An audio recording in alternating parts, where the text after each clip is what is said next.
ఇచ్చిన రొట్టె అయినటువంటి క్రీస్తుని మనం ఏం చేయాలంటే ఆచరించాలి. హల్లెలూయా.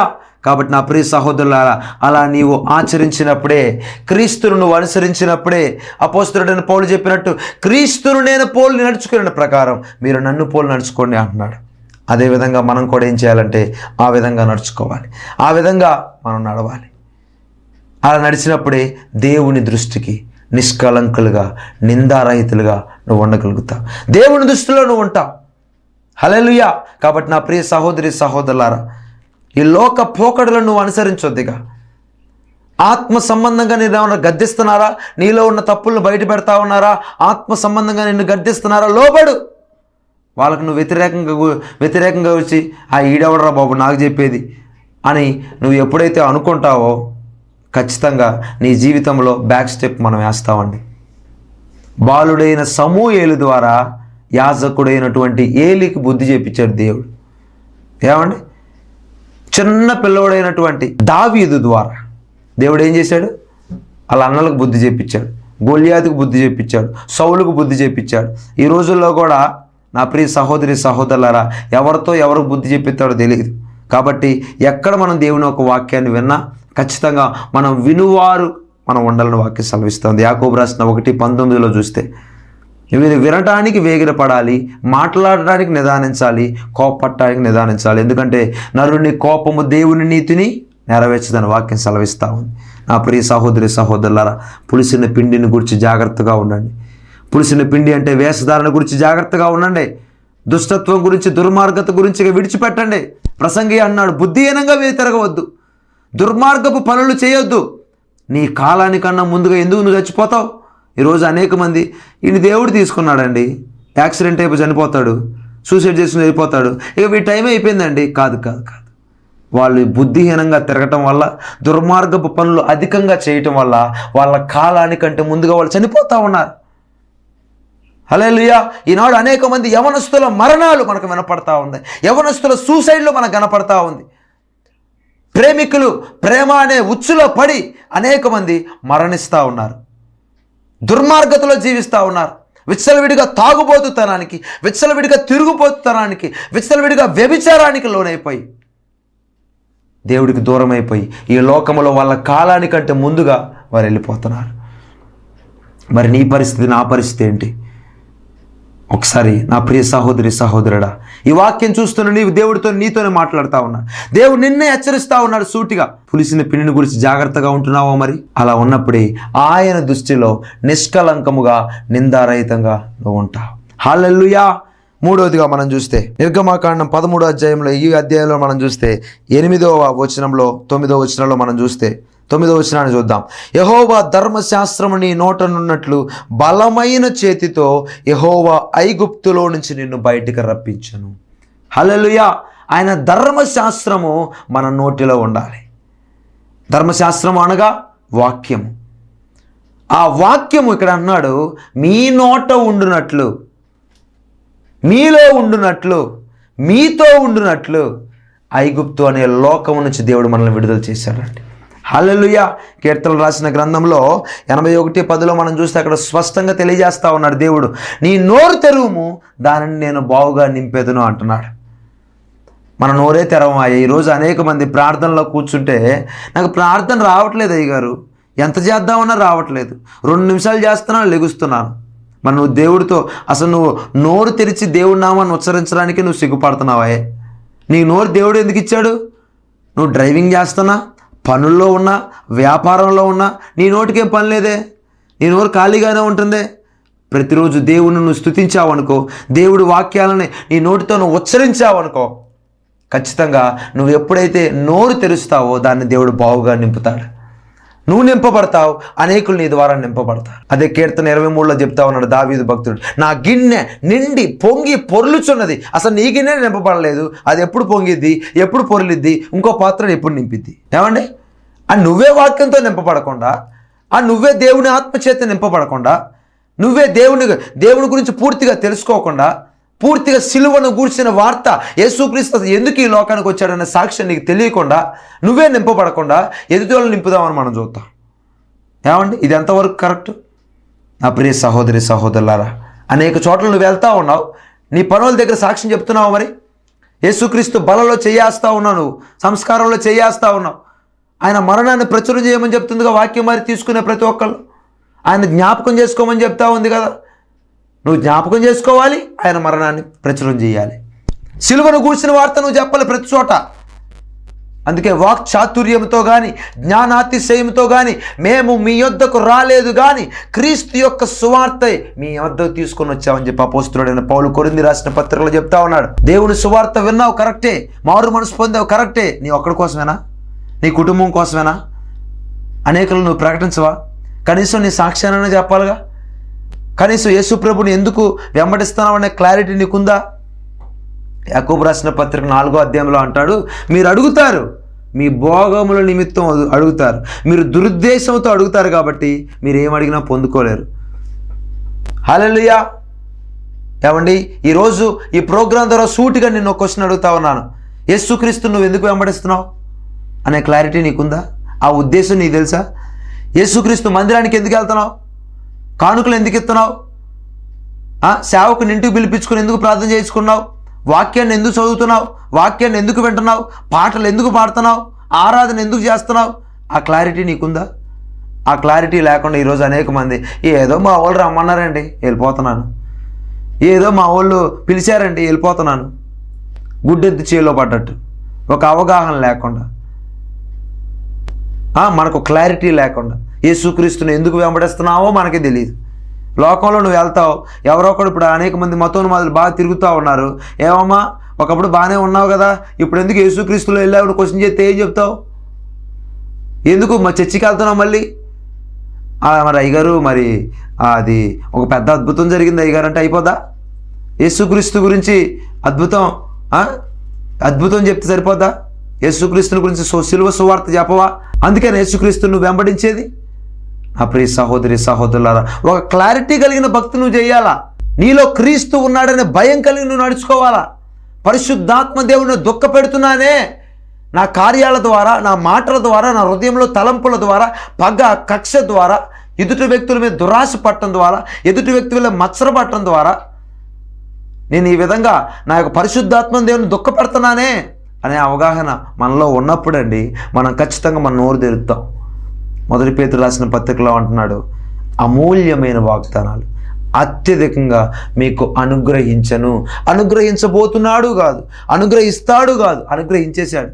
ఎఫెసీ రాసిన పత్రిక 1:2లో పరలోక సంబంధమైన విషయంలో క్రీస్తు నందు ప్రతి ఆశీర్వాదము మీకు అనుగ్రహించాను, ఇచ్చేశాడు ఆల్రెడీ.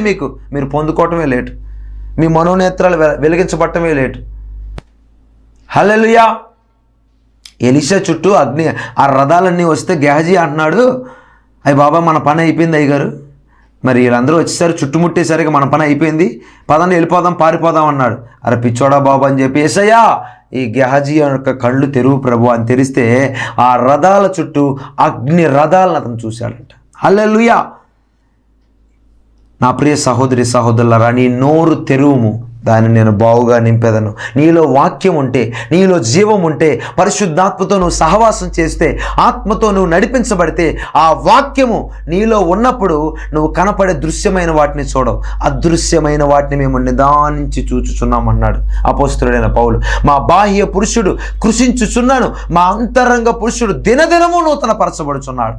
నూతన పరచబడాల్సింది రోజు నీ హెయిర్ స్టైల్ కాదు, నూతన పరచబడాల్సింది రోజు నీ డ్రెస్సులు కాదు, నీ యొక్క నూతన పరచబడాల్సింది రోజు నీ ముఖంలో కవలికలు కాదు, నీ ఇంట్లో ఉన్నటువంటి అలమారాలు అవన్నీ కాదు. నూతన పరచబడాల్సింది, నూతనంగా మారాల్సింది నీలో ఉన్న అంతరంగ పురుషుడు. దినదినము నూతన పరచబడాల. వాక్యం చేత నిన్ను నువ్వు భద్రం చేసుకోవాలా. మరి వాక్యం చేత నువ్వు భద్రం చేసుకోవాలంటే నీలో వాక్యం ఉండాలి కదా. నీలో వాక్యం ఉండాలంటే నీ నోరు తెరవాలి కదా. మనం నోరు తెరవాయే. ఆరాధన చేస్తుంటే ఆరాధనలో నోరు తెరం, ఏదో ప్రేక్షకులుగా సినిమా హాల్కి వచ్చినట్టుగా అలా కూర్చొని వెళ్ళిపోతూ ఉంటాం, చప్పట్లు కొట్టం, హల్లెలూయా చెప్పం, ఆమేన్ చెప్పం, ఒక ఏకీభవించటం ఉండదు.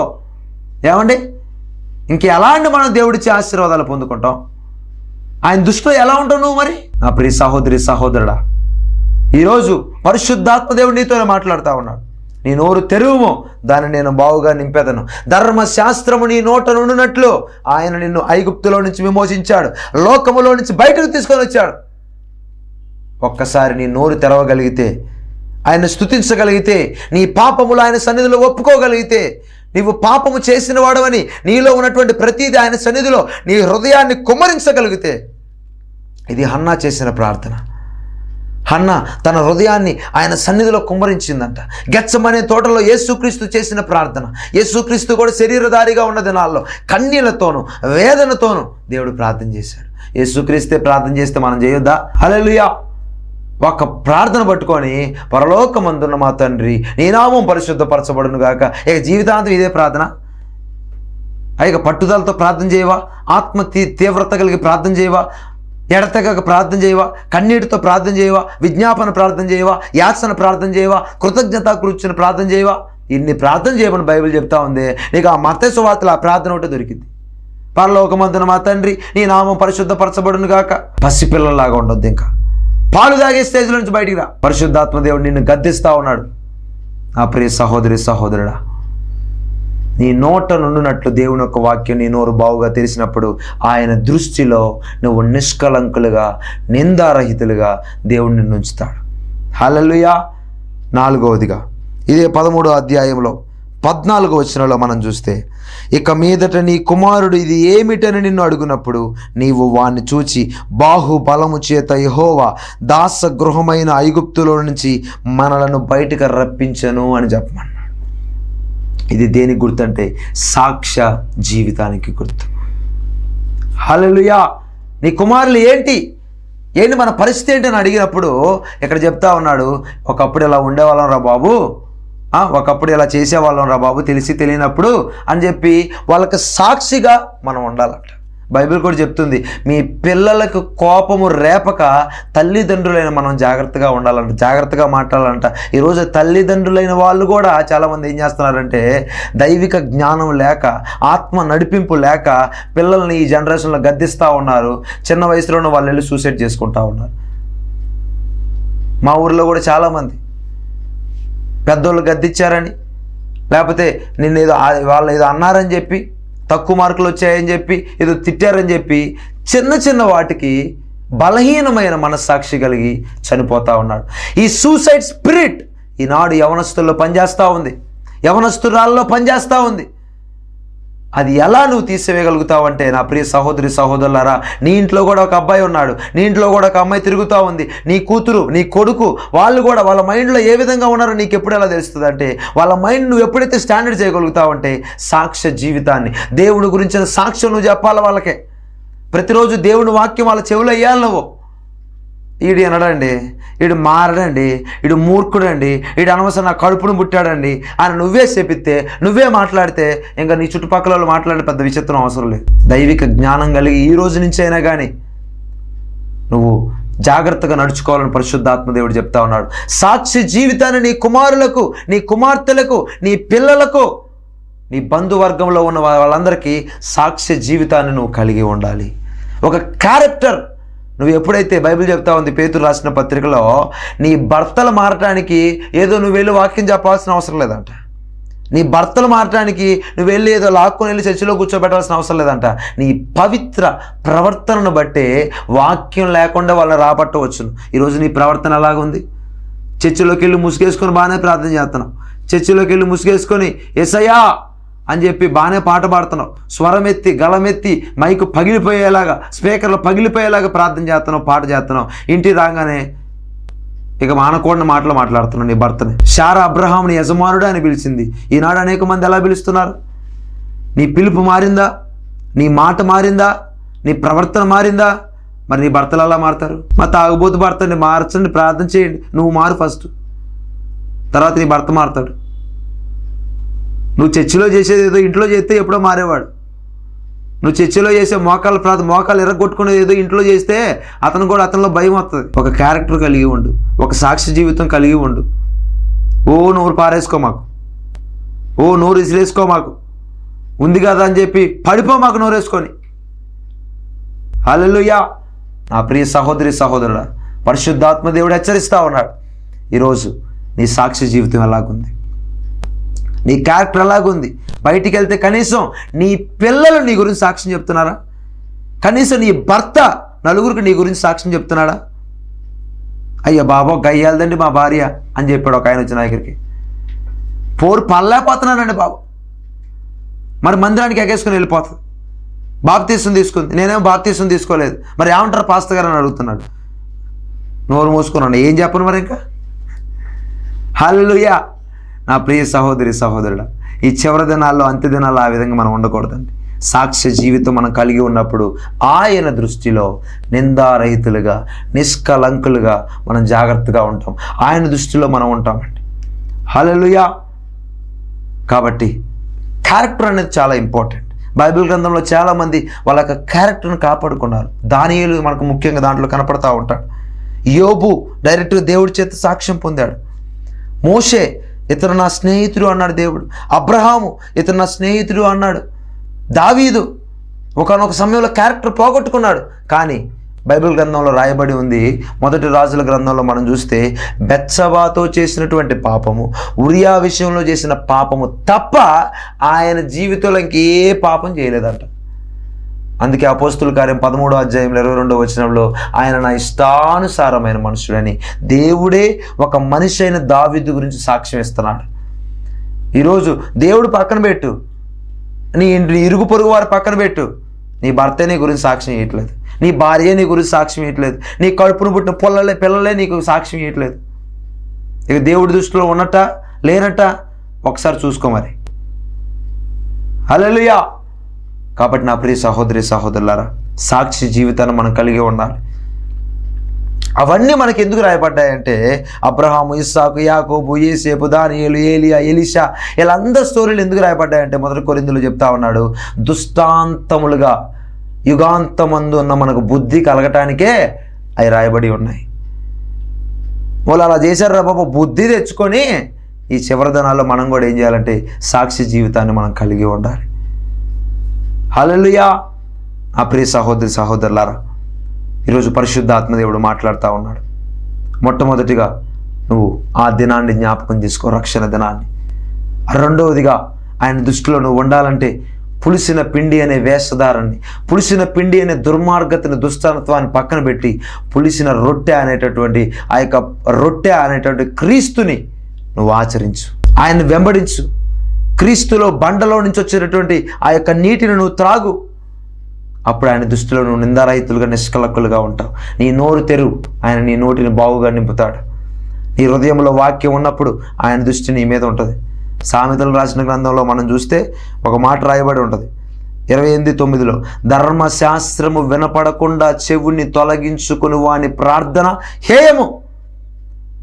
ఎవడిలో అయితే వాక్యం ఉండదో, ఎవడైతే వాక్యం వినపడదో, వాక్యం నీ నోట్లో నుంచి రాదో, నువ్వు ప్రార్థన చేస్తే అది హేయము, వ్యర్థము, వేస్టు, డస్ట్బిన్లో వేసినట్టు, అది దేవుడి సన్నిధికి చేరదో.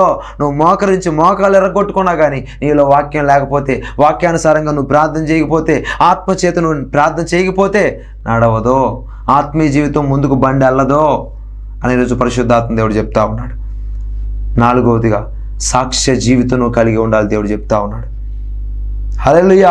ఇంకా దేవుని దృష్టిలో మిగులు విలువ కలిగింది ఒక్కడ చెప్పి నేను ముగించాలని ఆశపడతా ఉన్నాను. పేతురు రాసిన పత్రికలో మనం చూస్తే 1 పేతురు 3:4, సాధువైనట్టు మృదువైనట్టునైనా గుణమును అక్షయాలంకారము గల మీ హృదయపు అంతరంగ స్వభావము అనగా అంతరంగ పురుషుడు మీకు అలంకారముగా ఉండవలను, అది దేవుని దృష్టికి మిగుల విలువ గలది. హల్లెలూయా. ఏంటి మిగులు విలువ గలది? కోట్ ఎత్తేనా, సూట్ ఎత్తేనా, బంగారం ఎత్తేనా, నెక్లెస్ పెడితేనా, బెంచ్ కార్లో తిరిగితేనా? No no no no. పెద్ద పెద్ద బిల్డింగ్లు కడితేనా? నోవే. దేవుని దృష్టిలో విలువ కలిగినది సాధువైనట్టు మృదువైనట్టు గుణమును అక్షయాలంకారము గల నీ అంతరంగ స్వభావం దేవుడు చూస్తున్నాడు ఈరోజు.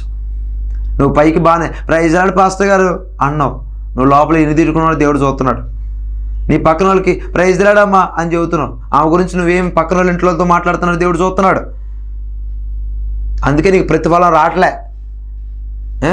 వేసేది కూడా కానుక చాలామంది వేస్తారు, నేను కొంతమంది దగ్గర చూశాను అనమాట.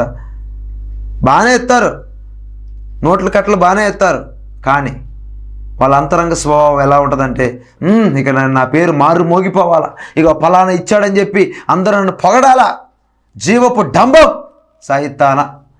హల్లెలూయా. అలాంటి సైతాను మనలో నుంచి పోవాలి. అంతరంగ స్వభావం ఎప్పుడైతే నూతన పరచబడుతుందో దేవుని దృష్టిలో నువ్వు నిష్కలంకుడిగా, నిందారహితుడిగా నువ్వు ఉండగలుగుతావు. అందుకే దశలోనికి రాసిన పత్రికలో మన ప్రాణం, మన ఆత్మ, మన శరీరం ఆయన యొక్క రాకడ సమయంలో ఆయన ముందు నిందారహితంగా నిలబడటానికి యేసుక్రీస్తు మన కోసం ప్రాణం విడిచిపెట్టాడు. క్రీస్తు మనం ధరించుకొని ఉన్నాం. క్రీస్తు మనలో ఉన్నాడు. మన జీవము ఆయనలో దాచబడి ఉంది. ఆయన మనలో ఉన్నాడు, మనం ఆయనలో ఉన్నాం.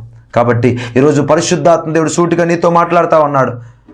నీ సర్పంచ్ దృష్టిలో నువ్వు ఉన్నావు, నీ ఎమ్మెల్యే దృష్టిలో నువ్వు ఉన్నావు, ఎంపీ దృష్టిలో నువ్వు ఉన్నావు అనుకో, నీ యొక్క ఊరు వాళ్ళ దృష్టిలో నువ్వు ఉన్నావు, నీ యొక్క కాలనీ దృష్టిలో నువ్వు ఉన్నావు, అసలు దేవుడి దృష్టిలో నువ్వు ఉన్నావా అని ఈరోజు పరిశుద్ధాత్మ దేవుడు మాట్లాడుతూ ఉన్నాడు. ఒక్కసారి అవగాహన నువ్వు చేసుకోగలిగితే, ఈరోజు పరిశుద్ధాత్మ దేవుడు మాట్లాడిన ప్రతిదీ నువ్వు ఆత్మ పరిశీలన చేయగలిగితే నీ జీవితంలో నూతన కార్యాలను చూడగలుగుతావు, అద్భుత కార్యాలను నువ్వు చూడగలుగుతావు. నీ జీవితంలో ఆత్మీయతలో మెట్టు వెంబడి మెట్టు నువ్వు వెళ్ళగలుగుతావు, తారస్థాయికి నువ్వు చేరుకోగలుగుతావు. హల్లెలూయా.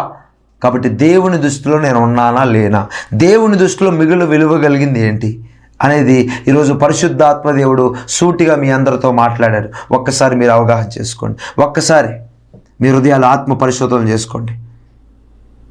దేవుడు అట్టి కృప మీకు దయచేయునుగాక. ఈరోజు మాట్లాడిన ప్రతి వాక్యం మీ కుటుంబాల్లో, మీ హృదయాల్లో నాటబడి మంచి నేలను విత్తబడి 60దంతులుగా, 30దంతులుగా, 100ంతులుగా ఫలించునుగాక. అట్టి కృపతో దేవుడు మీ అందరిని నింపునుగాక. కాబట్టి నా ప్రియ సహోదరి సహోదరులారా, ఈ చివరి దినాల్లో, అంత్య దినాల్లో దేవుడు మనందరితో మాట్లాడుతున్నాడండి, హెచ్చరిస్తున్నాడండి. వాక్కులు వినపడతా ఉన్నాయి, హెచ్చరికలు మనకు కనపడతా ఉన్నాయి. ఒక్కసారి నా ప్రియ సహోదరి సహోదరుడా, టెంపరరీ కలిగిన ఈ జీవితాన్ని ఇదే పర్మనెంట్ అనుకో. మాకు ఉన్న ఈ జీవితాన్ని సుఖం కలిగిన వాడిగా, అవి ఉన్నది ఒకటే జిందగీ అంటాడు ఒకడు, ఉన్నది ఒకటే లైఫ్ రా అంటాడు ఒకడు. ప్రియ యవనస్తుడా, ఉన్నటువంటి ఈ లేత వయసుని, నడిప్రాయం వయసుని నువ్వేం చేయాలంటే దేవుడి కొరకు నువ్వు ఖర్చు చేయాలి. అంత జ్ఞానం కలిగిన సొలొమోను అనే ప్రసంగి రాసిన గ్రంథంలో 12వ అధ్యాయం చివరిలో అన్నాడు, ఆయన కట్టడలను అనుసరించి, ఆయన న్యాయ విధులను అనుసరించి అదే మానవ కోటికి అదే సరైంది అంటున్నాడు. సొలొమోను కంటే గొప్పలో మనం అని, సొలొమోను కంటే గొప్ప అయినవాడు క్రీస్తు మనలో ఉన్నాడు. హల్లెలూయా. అందుకనే యేసుక్రీస్తు సొలొమోను కంటే గొప్ప అయినవాడు ఎక్కడ ఉన్నాడు అన్నాడు. ఆయన ఎక్కడో లేడు, ఇప్పుడు మనలో ఉన్నాడు, మనతో ఉన్నాడు. ఆయన అందరికీ ప్రభువు అయి ఉన్నాడు. నువ్వు ఎవరివైనా సరే, ఈరోజు ఈ కార్యక్రమం చూస్తున్నా నువ్వు అన్యుడివైనా, యేసుక్రీస్తు తెలియని వ్యక్తివైనా, లేకపోతే యేసుక్రీస్తుని తెలుసుకొని ఒక అవగాహన లేకుండా నామకార్థంగా నువ్వు నడుస్తున్నా, ఈరోజు నువ్వు సరిచూసుకోవాల్సింది, నువ్వు తెలుసుకోవాల్సింది, నీ యొక్క హృదయం తెరవబడిసి నువ్వు ఒక అంతరంగంలో నీకు గుండెల్లో భయం కలిగి నువ్వు ఉండాల్సింది ఏంటంటే ఆయన దృష్టిలో నువ్వు ఉన్నావా, గాడ్ సైట్లో నువ్వు ఉన్నావా, ఇంకా మనుషుల దృష్టిలోనే ఉండాలని చెప్పి ఆరాట పడతా ఉన్నావా, తహతహలాడుతూ ఉన్నావా అని ఈరోజు పరిశుద్ధాత్మ దేవుడు మాట్లాడుతూ ఉన్నాడు. నా ప్రియ సహోదరి సహోదరులారా, ఆదిమ సంఘంలో అపోస్తులైన వాళ్ళు మనం చూసుకుంటేనండి, వాళ్ళు ఎప్పుడు మనుషుల దృష్టిలో ఉండాలని కోరుకోలేదు. మనుషులు వాళ్ళని హైలైట్ చేయాలని ఎంతగానో చూశారు. ఒకనొక ప్లేస్లో అపోస్తుడైన పౌలు అపోస్తులందరినీ దండేసేసి ఏదో బలిచ్చేసేసి హడావుడి చేద్దామని చెప్పి చూశారు. కానీ వాళ్ళు బట్టలు చింపేసుకొని ఈ ఘనతంతా దేవుడికే రావాలి, మేము కూడా మీలాగా నరులమే అంటున్నాడు. మనకు బైబిల్ గ్రంథంలో కనపడుతున్న ప్రతి విధమైనటువంటి పరిశుద్ధులు విశ్వాస జాబితా హెబ్రీ రాసిన పత్రిక 11వ అధ్యాయంలో మనం చూస్తే వాళ్ళందరూ దేవుని దృష్టిలో ఉన్నవాళ్ళు, వాళ్ళందరూ దేవుడు చూస్తున్నాడని భయం కలిగిన వాళ్ళు, దైవిక భయం కలిగిన వాళ్ళు, దేవునితో నడుచుకుంటూ వెళ్ళిపోయిన వాళ్ళు. హల్లెలూయా. చివరిగా ఒక మాట మనం చూస్తే గలతీ రాసిన పత్రికలో మనం చూస్తే అక్కడ మనకు వస్తున్న అక్కడ గలతీ సంఘానికి ఒక ప్రేరేపణలు వస్తూ ఉన్నాయి, తప్పు బోధ వస్తూ ఉంది. ఎవడు మిమ్మల్ని అడ్డగించాడు, ఎవడు మిమ్మల్ని త్రోవ తిప్పేశాడని మాట్లాడుతూ ఉన్నాడు. రోమ రాసిన పత్రిక 12వ అధ్యాయం ప్రకారం మన మనస్సు మారి నూతన మొగట వలన మీరు రూపాంతరం పొందుడి అన్నాడు. కాబట్టి నా ప్రియ సహోదరి సహోదరులారా, దేవునితో నడిచే విధానంలో ఇవన్నీ ఒక స్టెప్పులుగా మనకు కనపడతా ఉంది. మొట్టమొదటిగా మారు మనసు పొందాలి. రెండో స్టెప్ ఏంటంటే మారు మనసుని దగ్గరనే ఉండకుండా నూతన పరచబడాలి అన్నాడు. నూతన మొగుట వలన అంటే నీ అంతరంగ పురుషుడు నూతన పరచబడాలి. అదే కొరింథీ రాసిన పత్రికలో దినదినము నా అంతరంగ పురుషుడు నూతన పరచబడతా ఉన్నాడు. ఎఫెసీ రాసిన పత్రికలో ఆ యొక్క సంఘం గురించి అక్కడ ప్రార్థన చేస్తూ వీళ్ళ అంతరంగ పురుషుడు యందు వీళ్ళు శక్తి కలిగి ఉండాలి ప్రభు అని ప్రార్థన చేస్తూ ఉన్నాడు. అది సెకండ్ స్టెప్. మూడో స్టెప్లో రూపాంతర అనుభవం. ఆ పేతురుని, యోహానుని, యాకోబుని దేవుడు కొండ మీద తీసుకెళ్ళినప్పుడు లోకా రాసిన సువార్త 9:29లో ఆయన ప్రార్థన చేస్తూ ఉన్నప్పుడు ఆయన ముఖరూపము మారిందంట. ఆయన వస్త్రములు దగదగా మెరిశాయంట. నువ్వు ప్రార్థన అనుభవం కలిగిన వాడివైతే, రూపాంతర అనుభవం కలిగిన వాడివైతే నీ యొక్క ఫేస్ ముఖ చిత్రం మార్చబడుతుంది. నీ యొక్క బాహ్య పురుషుడు కృషించిపోయినా నీ అంతరంగ పురుషుడు నూతన పరచబడిపోతాడు. చాలామంది ఆ మనస్సు మారడం కాడే ఆగిపోతున్నారు. లేకపోతే సెకండ్ స్టెప్కు వద్దామనే ఆలోచన లేదు. సెకండ్ స్టెప్లో ఉన్నవాళ్ళు రూపాంతర అనుభవంలోకి వెళ్ళాలి. కాబట్టి ఆయన దృష్టికి విలువ కలిగిన వాళ్ళు ఎవరంటే రూపాంతర అనుభవంలో ఉన్నవాళ్ళు. అట్టి వారిని దేవుడు ఈరోజు ఎన్నుకుంటున్నాడు, వాడుకుంటున్నాడు. ఆయన దృష్టిలో గొప్పవారిగా చేస్తూ ఉన్నాడు. అనేక దృష్టిలకు ఆశీర్వాదకరంగా చేస్తూ ఉన్నాడు. అట్టి కృప దేవుడు మీకు దయచేయునుగాక. కళ్ళు మూసుకొని ప్రార్థన చేద్దాం.